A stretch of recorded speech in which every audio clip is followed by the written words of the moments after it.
आज की इस वीडियो में मैं आपको क्लास 12th के हिस्ट्री का चैप्टर नंबर 2 राजा किसान और नगर का पार्ट 4 कराने वाला हूं। इससे पहले जो पार्ट 1 2 3 है उसको मैंने इस चैनल पर अपलोड कर दिया है।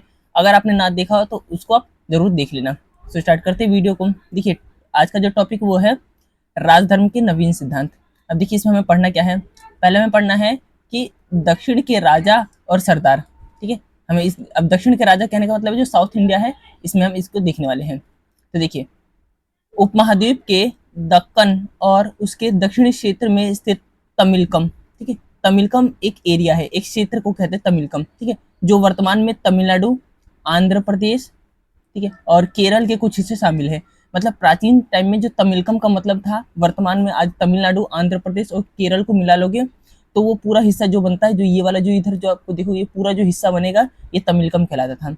इस तमिलकम में क्या था, चोल, चेर और पांड्या जैसी सरदारियों का उदय हुआ। ठीक है, यहाँ पे सरदारियों का उदय देखने को मिलता है। और कौन कौन सरदारियां थी, तो चोल, चेर और पांड्या, ये 3 सरदारियां थी। अभी हम देखने वाले सरदारियों के बारे में कि क्या थे और किस तरह के काम करते थे और इनका मुख्य कार्य क्या होता था। आगे देखते हैं। प्राचीन तमिल ग्रंथ में ऐसी कविताएं हैं जो सरदारों का विवरण देती हैं और उन्हें अपने शोध का संकलन और वितरण किस प्रकार से किया, इन सब चीजों के बारे में बताते हैं।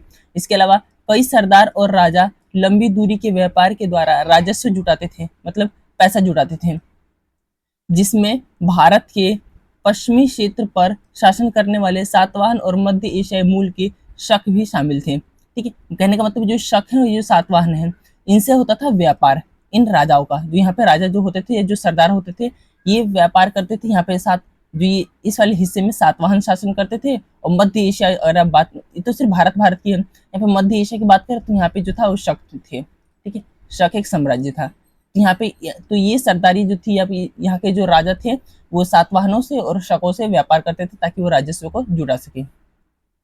आगे देखते हैं। देखो, सरदार और सरदारिया, इसके बारे में थोड़ा सा देख लेते हैं। ठीक है, एक नंबर में पूछ सकता है स्टेटमेंट वाले क्वेश्चन। देखिए कि निम्नलिखित में से कौन सा कथन सरदार या सरदारी से संबंधित नहीं है। ठीक है, तो इस तरीके से इसको याद रखना। देखो, सरदार एक शक्तिशाली व्यक्ति होता था। ठीक है, जिसका पद वंशानुगत भी हो सकता था और नहीं भी। ठीक है, कहने का मतलब है बेटा का, जिसमें मतलब एक कोई सरदार बन गया, उसका बेटा सरदार बनेगा, उसका बेटा सरदार बनेगा, ये वंशानुगत होता है। ठीक है, और ये नहीं भी हो सकता, ऐसा भी नहीं हो सकता। ठीक है, तो मतलब कोई ऐसा फिक्स नहीं था।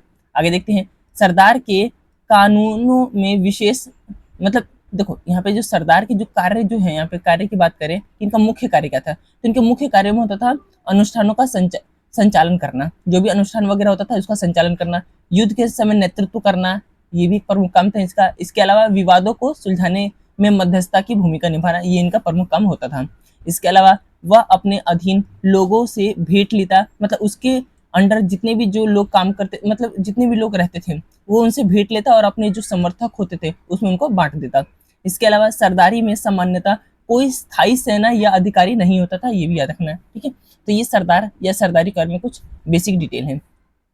आगे देखते हैं। अगला है देवी का राजा। ठीक है, इसमें हम पढ़ने वाले हैं कि जो राजा वर्ग है, इसने अपने आप को किस प्रकार से देवताओं के साथ तुलना किया। ठीक है, और इसमें हम एक जो एग्जाम्पल है वो कुशाणु कार्य में पढ़ने वाले हैं। देखो, राजाओं के लिए उच्च स्थिति प्राप्त, अगर राजाओं को अपनी उच्च स्थिति प्राप्त करनी है समाज के अंदर, ठीक है, तो समाज प्राप्त करने के लिए एक अच्छा साधन जो होता था, विभिन्न देवी देवताओं के साथ जुड़ना होता था। ठीक है, अगर राजा जो है विभिन्न देवी देवताओं के साथ अपने आप को जोड़ लेता था, इसका मतलब समाज के अंदर उसकी उच्च स्थिति मिलती थी उसे। ठीक है, तो एक ही तरीका था अपने आप को समाज में उच्च स्थिति प्राप्त करने का। इसके अलावा कुषाण शासकों ने, ठीक है, जो कुषाण शासक ये लगभग 100 ईसा पूर्व से 100 ईस्वी, ठीक है, लगभग 200 सालों तक इनका शासन रहता है, इस उपाय का सबसे अच्छा उदाहरण प्रस्तुत किया। इस उपाय कहने का मतलब है राजाओं को अपने देवी देवताओं के साथ जोड़ना का जो सबसे महत्वपूर्ण जो एग्जाम्पल निकल कर आता है वो कुषाणों के लिए आता है। ठीक है, इसके अलावा जिस प्रकार के राजधर्म को कुषाण शासकों ने प्रस्तुत करने का प्रयास किया,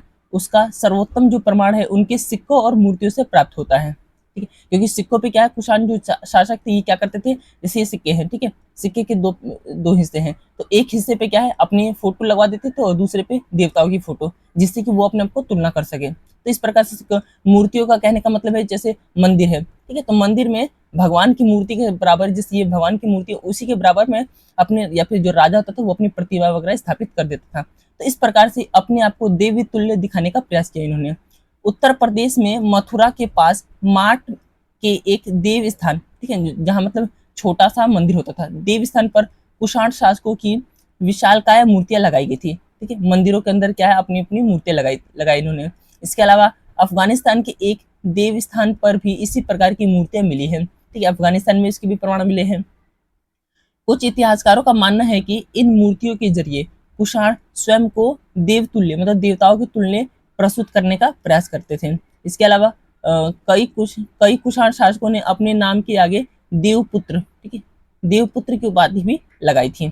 अब ये करने का सीधा सीधा मतलब इनका जो लॉजिक होता था इस प्रकार से होता था कि जो राजा है वो बिल्कुल क्या है देवताओं के तुल्य में है, ठीक है, देवताओं के बराबर है।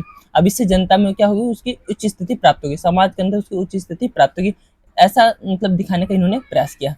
इसके अलावा अगला देखते हैं, अगला है गुप्त साम्राज्य, ठीक है, मतलब थोड़ा सा जो डिटेल है वो गुप्ता साम्राज्य के बारे में भी है, तो हम इसके बारे में थोड़ा पढ़ लेते हैं, एक नंबर में पूछ सकता है। तो देखिए गुप्त शासकों का इतिहास साहित्य, सिक्कों और अभिलेखों की सहायता से लिखा गया था, ठीक है, जो गुप्त शासक है, जो गुप्त साम्राज्य, इसका जो इतिहास है वो लिखा गया साहित्य के बेस पे, ठीक है, जो सिक्के मिले उसके बेसिस पे, ठीक, अभिलेखों जो जो हमें अभिलेख मिले उसके बेस पे इनका कार्यकाल या फिर जो इनका जो साम्राज्य है इसके बारे में जानकारी में मिलती है। इसके अलावा कवियों द्वारा अपने राजा या स्वामी की प्रशंसा में लिखी गई प्रशस्तियां सबसे उपयोगी रही है, ठीक है, कहने का मतलब है उस टाइम पीरियड में या फिर गुप्ता साम्राज्य के समय जो कवि होते थे इन्होंने जो भी चीजें लिखी, ठीक है, जो भी मतलब इन्होंने अभिलेख किताबें वगैरह लिखी, यात्रा वृत्तांत वगैरह लिखा, वो सबसे एक महत्वपूर्ण मतलब एक स्रोत माना गया है इनके साम्राज्य को बारे में जानकारी प्राप्त करने के लिए, ठीक है। एग्जाम्पल दिया जैसे इलाहाबाद स्तंभ अभिलेख के नाम से प्रसिद्ध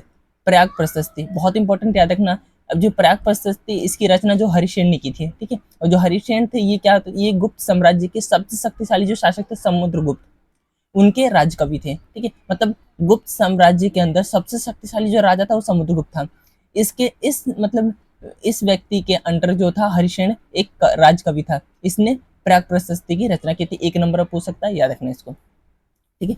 तो आज की वीडियो हम इतना ही रखते हैं, नेक्स्ट वीडियो में हम आने वाली जो टॉपिक्स उसको हम इसमें कवर कर लेंगे।